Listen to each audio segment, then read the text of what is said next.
每一天，牧师陪你读圣经。今日是11月24。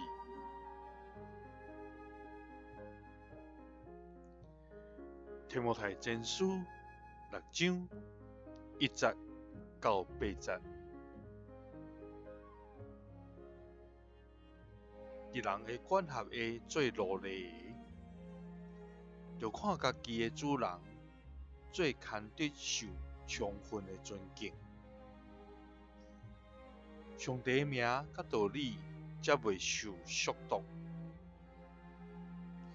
主人若是信主的，毋通因为因是主内的兄弟，就无甲因尊敬。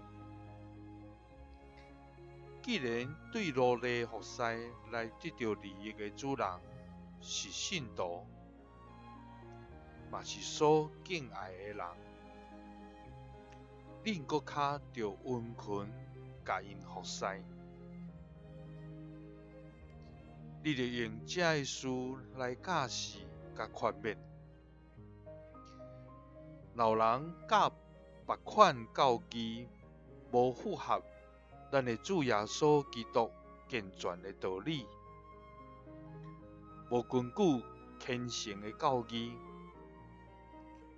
就是碰风自大，完全无知，好辩论，爱伫里面上争论，对这会引起嫉妒、纷争、诽谤、猜疑，直到心思败坏，丧失真理，纷争无停。因想讲宗教是趁钱的手段，敬虔搁知足，为互人得到大利益。生不带来，死不带去。有通食，有通穿，就着知足。